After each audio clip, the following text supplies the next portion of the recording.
How do I live my life? Now, so here's, what are some examples? Anybody have some real life examples that they're like, oh, let me share one of those.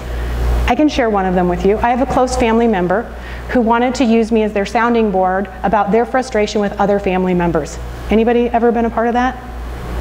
Right? Okay. This seems like that's an okay thing to do, right? What I discovered though, I know, right? These two guys are grinning over here. Seems like it's an okay thing to do, but I discovered that I was becoming judgmental and critical of other family members because it was a constant tirade about certain family members, and then I didn't even have relationship, nor recourse, nor a single conversation to ever address or resolve or deal with what I was hearing about other people. And then I was covered with all this yuck, and then years would go by. So I finally discovered, you need to talk to a counselor, not to me. Hello, duh. But do you know how many years it took me to, like 20 years it took me to figure that one out. You need someone who can help you resolve your own anger and bitterness about your own lack of boundaries, and that's not me. Guess how well that went over? Not great.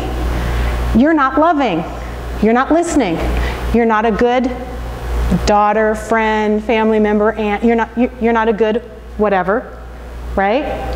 You're not a good person because you're not allowing me to consume your resources of peace and kindness and helping me see this differently. See, they were taking my peace.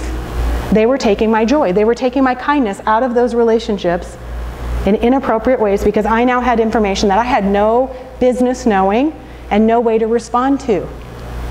So they're coming and robbing my fruit so that they can have some peace without ever actually dealing with it. See how that happens? And so I realized this is not healthy. Please don't talk to me. Guess what happened the moment I set up that boundary?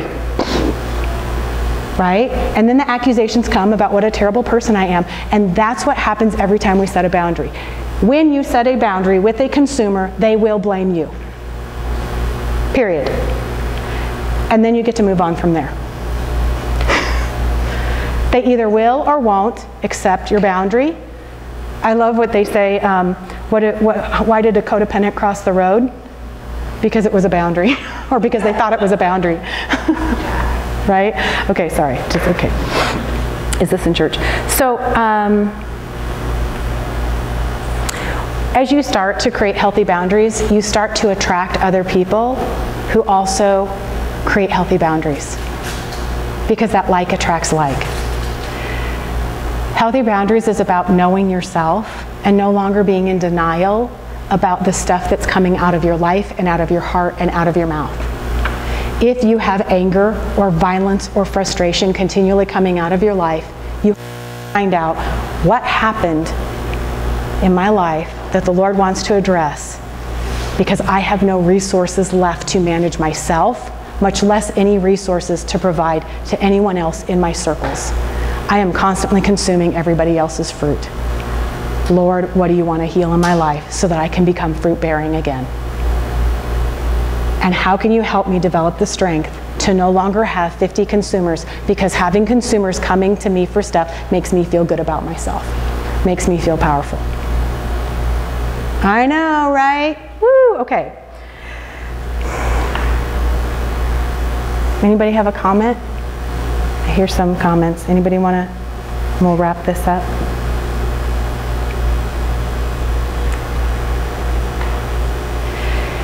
If you don't learn how to create your own fruit, what happens? You're utterly forced to go try to consume someone else's.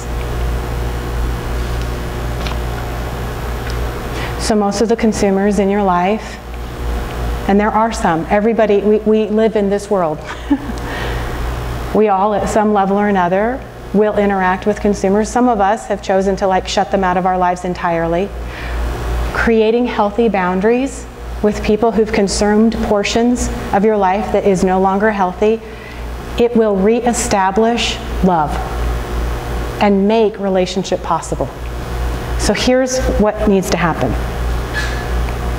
The more you respect your own life, the more other people will too. So that's good, right? And then, hang on, I just felt the Lord remind me of this. I don't know where it is. Okay, here it is. This one. If you choose not to set boundaries in your life, this is what I did, because I didn't know how to. I didn't know that I should. I spent all of my life thinking every resource that I had ought to be given to others and not maintained for myself, because that made me an important person. So pleasing others became like my MO. I don't know how many others, there are other things that become other people's MO, but that was mine. If you don't set healthy boundaries in the places that are unhealthy, you will be exploited. You'll be exploited. So I know, right? So don't be surprised every time you're exploited. That's what happens. So how you respond is key. When you're exploited by a job, by a boss, by a financial circumstance, by a spouse, by a friend, because this happens, and it will happen, you get to respond. So we're going to have exploitations that happen in this week. We're going to have it happen in the next couple of weeks, in the next couple of months. And guess what? We get to become more and more powerful in how we respond to people. So here's some options. One, you can forgive them. You can forgive them. You can forgive them for not having enough resources and asking you for yours. Okay? And then you can create powerful boundaries that are appropriate, that protect yourself, and share the resources that you're willing to share effectively. Or you can attempt to forgive. You cannot reset boundaries and become increasingly bitter over the fact that these people have access to you in ways that you don't want, but you haven't become powerful enough to stop. Because most of us have our boundaries crossed because we let them. So if there are fights happening in your home that are not okay, I'm going to speak this prophetically, stop them. Purpose in your heart that you will not be a part of those anymore. If you have friends in your life who speak unkindly, or you find yourself constantly feeling less than around them, I'm speaking this into your life, stop it.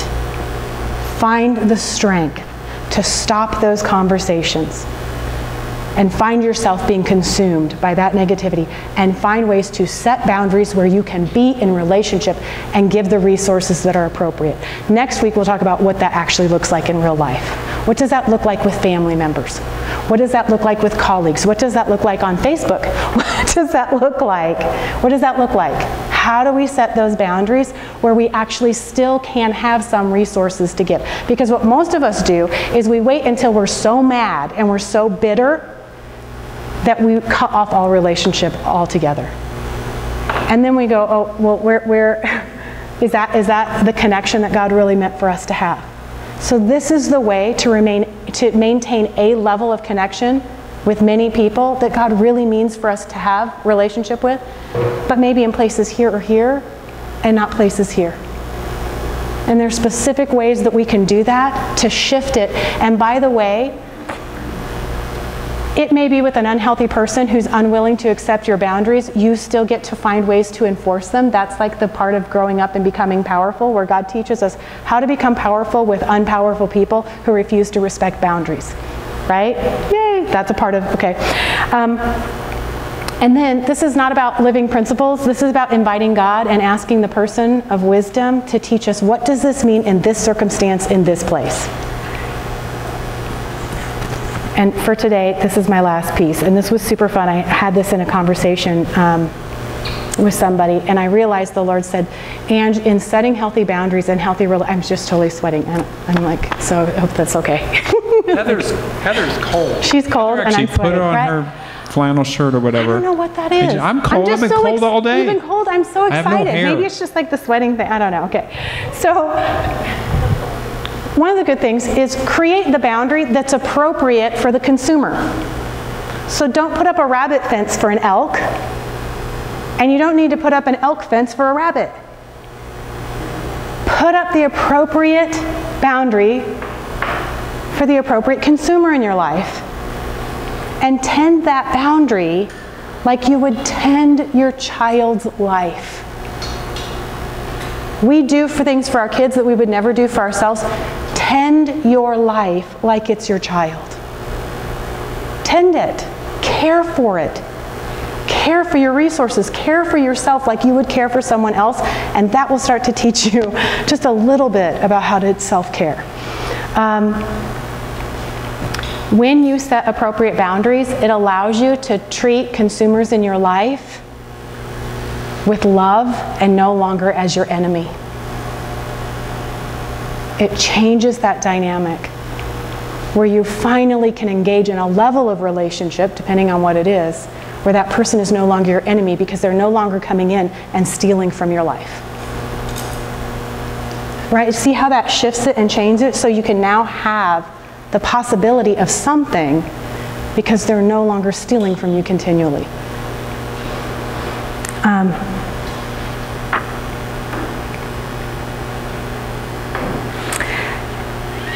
This week, I had a friend speak into my life, and she said, Ange, I think that the challenge that you have in a lot of your situations is that you're so shocked and surprised that it happened. Is anybody with me on that? Like, stuff happens in your life, and then you're like, oh, baby, hope. You're shocked and surprised that the thing happened. Or you're shocked and surprised that you're in this situation with somebody that you're in. I don't know about you, but this happens to me often. And I don't know that I would have described it like that, but I spend time like being surprised that a super good friend talked bad about me behind my back. Like, I'm shocked by it. I'm shocked by behaviors. I'm shocked by things. I'm shocked when we have a knockdown, drag-out fight, which doesn't happen very often, but I'm always shocked by it, right? Because I didn't think it was ever going to happen again. Or, you know, when something goes horribly awry and some huge misunderstanding happens and feelings are hurt and things are miscommunicated, I'm always surprised. And this dear friend said to me, you would do better if you would start dealing with the reality you're in than fantasizing about the reality you thought you were in. I know, right?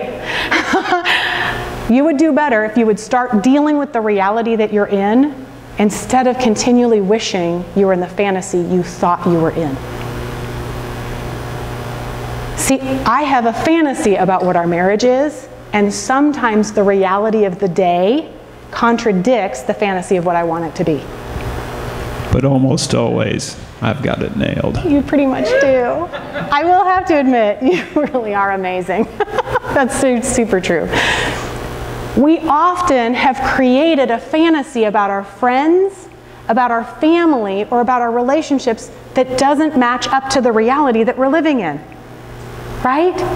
And then we try to live in that fantasy and act in that fantasy, and then we keep getting surprised when these people don't behave in line with the fantasy that we've created of what we want them to be for us.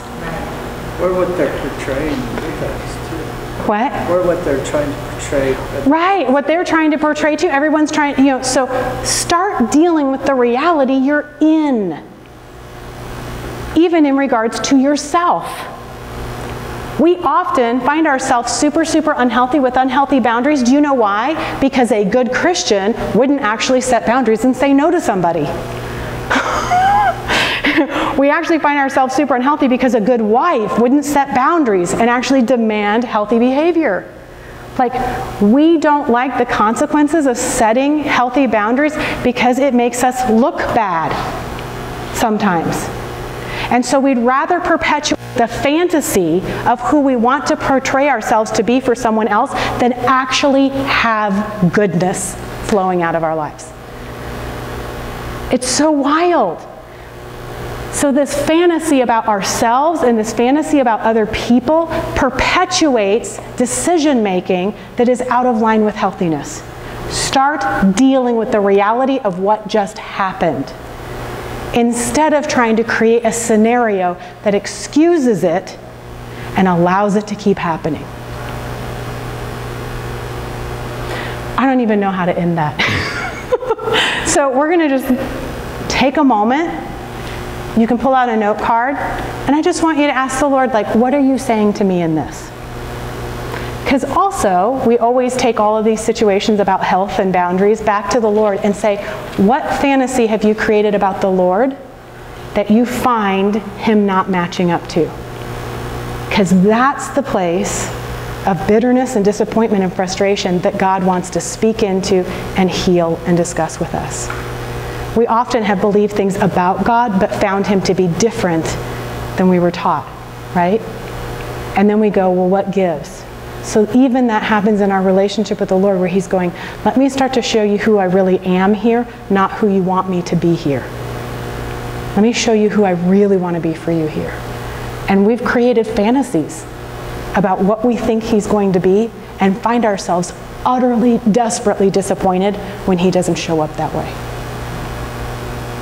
So take a moment, because Jared and Lindsay are going to come up, and we have other fun things that are going to happen right now. And take a moment and just let the Lord share with you, what about this message that was kind of intense, more intense than I thought it was going to be, do you want to speak into my life, speak into my heart, and encourage me about? Okay.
Does anybody have anything they quickly want to share that they feel like God is just encouraging them in from today?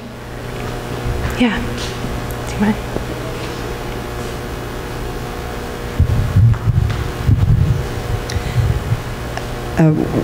Something that came to my mind was something that I learned a while back that was very freeing, and it has to do with the whole forgiveness issue that you mentioned.